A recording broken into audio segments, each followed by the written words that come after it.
अरे बेटा गोपाल,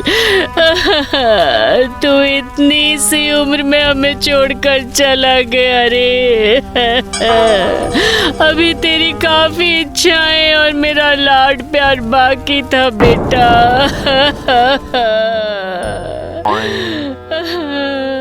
अपने माँ बाप को अकेला छोड़कर चला गया तू। मेरा बेटा गोपाल। अरे रे, गोपाल की मौत जरूर कम उम्र में हुई है। बिल्कुल मेरे जैसा केस है। कितनी इच्छाएं लेकर मरा होगा और थोड़ी जिंदगी मिल जाती उसे।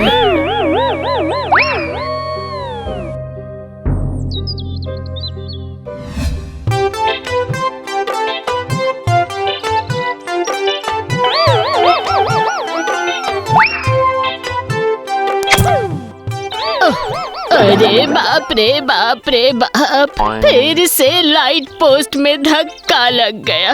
नहीं नहीं बूढ़ी माँ, मैं लाइट पोस्ट नहीं हूँ, मैं तो लुल्लू हूँ, लुल्लू भूत। ओह, दरअसल बेटा मुझे दिखता नहीं है ना, इसीलिए यहाँ वहाँ धक्का खाती रहती हूँ बस। तो आप इन आँखों के साथ कहाँ जा रही हैं? अब जब तक मैं जिंदा हूँ पेट तो भरना पड़ेगा ना। वहाँ एक मंदिर में खाना देते हैं, वहीं पर खाना खाने जा रही हूँ। ईश्वर ने इतनी लंबी जिंदगी क्यों दी मुझे पता नहीं। अब मुझे उठा ले तो अच्छा है। ये तो पूरा कैपेट का केस है। कोई मन में इच्छाएं लेकर मर रहा है और कोई खुद नहीं चाहता कि फिर भी जबरदस्ती उसे जिंदा रखा जा रहा है। इसका एक सलूशन निकालना पड़ेगा। ये तूने सही कहा लल्लू। जिंदगी को लेकर एक संतुलन की गड़बड़ हमेशा से थी और हमेशा रहेगी। लेकिन इन सब का कोई सलूशन नहीं निकलना चाहिए क्या? मैं इसका सलूशन निकालना चाहता हूँ रे लल्लू, लेकिन चित्रगुप्त के ऑफिस से प्रेशर आने पर हम रुक गए थे। तू प्रेशर समझता है ना? मैं एक बार चुपके चुपके कोशिश करना चाहता हूँ महाराज जी। लेकिन वो कैसे? डोंट डू चिंता, तक दिन दिन मेरी प्लानिंग हो चुकी है। जिसकी जिंदगी बाकी है पर वो जीना नहीं चाहते, उनकी जिंदगी कलेक्ट कर लूंगा, और जो जीना चाहता है पर जिंदगी नहीं बची है उन्हें वो सप्लाई कर दूंगा मैं। So simple. जिंदगी का लेन देन करना चाहता है ना? उसके लिए दो चीजों की जरूरत है लुल्लू।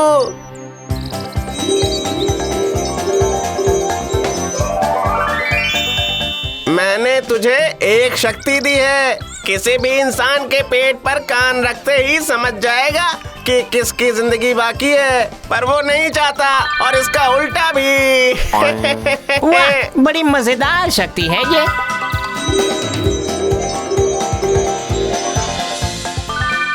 ये ले, इससे जिंदगी निकालकर दूसरे शरीर में प्रवेश कर पाएगा तू। इतना याद रखना लुल्लू, तू किसका उपकार कर रहा है ये किसी को पता नहीं चलना चाहिए, वरना ये बात ऑफिस तक पहुंच जाएगी और फिर तक दिन दा डोंट डू चिंता। अरे रे रे रे, लुल्लू चला गया, उसे असली बात बताना तो भूल ही गया।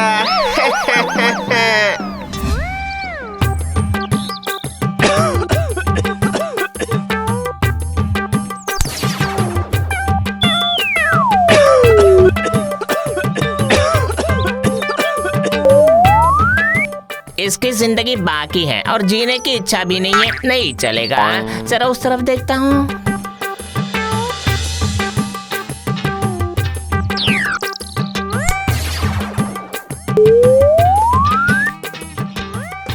अरे रे, इसकी जिंदगी तो बस खत्म होने वाली है।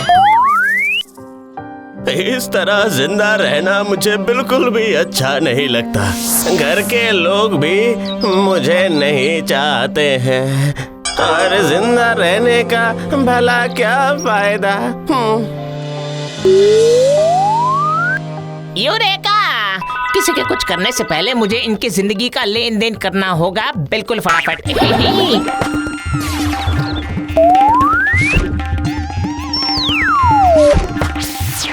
ये क्या, मेरा हेडफोन तुम्हारे कानों में क्यों है? दो मुझे। यो यो यो यो यो यो यो। इस तरह जिंदा रहना मुझे बिल्कुल भी अच्छा नहीं लगता। घर के लोग भी मुझे नहीं चाहते हैं और जिंदा रहने का भला क्या फायदा। ये क्या हुआ भला?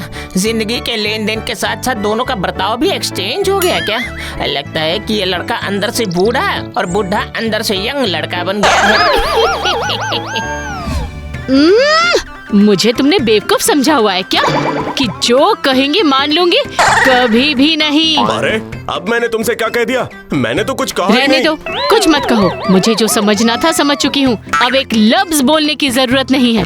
कुछ ना हो पाई तुमसे। अरे अरे नहीं नहीं, अरे एक छोड़ो। बात नहीं अरे, मानते तुम मेरी। अरे तुम समझ अभी नहीं हो। बताती हूँ मैं हाँ, तुम्हें। रुको अरे, रुको।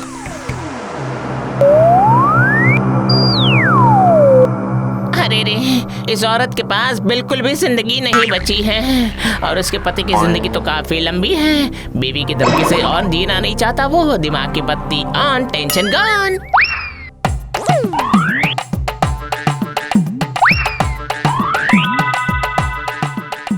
अरे ये क्या? तुम अब तक यहाँ पर ऐसे क्यों खड़ी हो? मैं क्या कह रहा हूँ तुम्हें सुनाई नहीं दे रहा है क्या?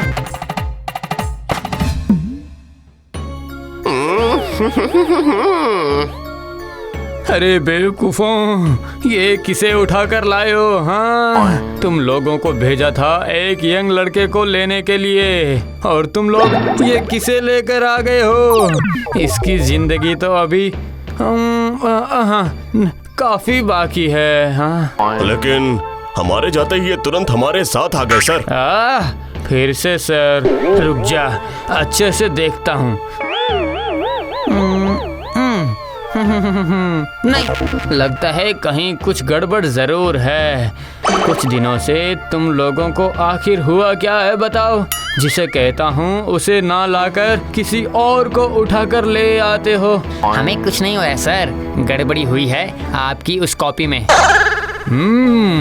लगता है कि कोई अपना कारनामा दिखाकर जिंदगी का लेन देन कर रहा है, समझ गए? मतलब इसकी जिंदगी उसे और उसकी जिंदगी इसे दे रहा है। लेकिन ये सब कर कौन रहा है बताओ?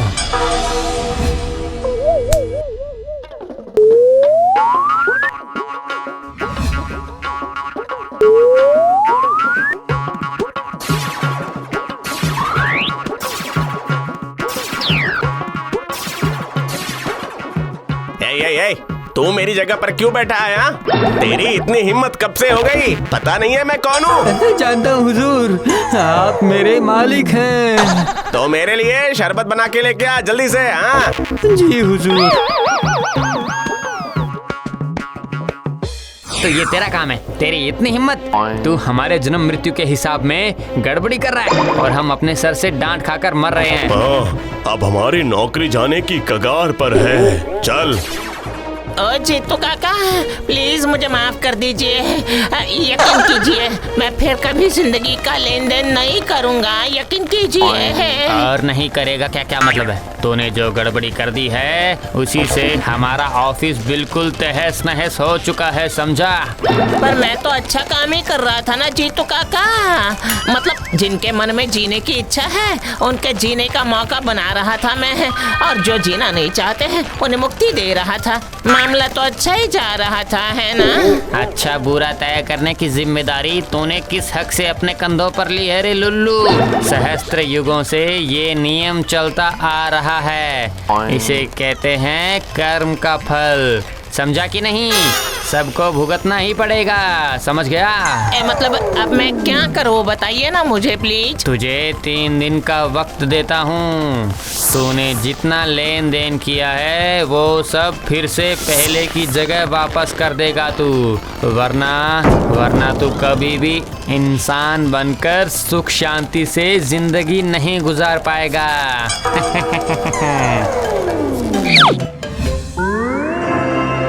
अरे ओ घेगो चाचा, अरे ओ महाराज जी, अब मैं क्या करूँगा बताइए ना मुझे, प्लीज बताइए। ये तेरी बहुत बड़ी बीमारी है रे लुल्लू, तू पूरी बात सुनता ही नहीं है। तुझे ये नहीं कहा गया कि एक बार जिंदगी का लेन देन हो जाए तो वो वापस नहीं होता, जब तक वो खुद से वो जिंदगी वापस ना कर दे। ठीक है, एक बार मैं सबसे रिक्वेस्ट करके देखता हूँ। अरे रे, मुझे तो कुछ भी याद नहीं आ रहा कि किसकी जिंदगी किसे दी थी मैंने। अरे रे, मतलब आप लोग आपस में शांत होकर बात करके अच्छे से दूसरे की जिंदगी वापस कर दीजिएगा प्लीज।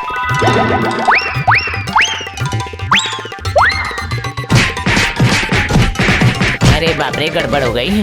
ये लोग वापस नहीं कर रहे हैं और अब मैं कभी इंसान नहीं बन पाऊंगा।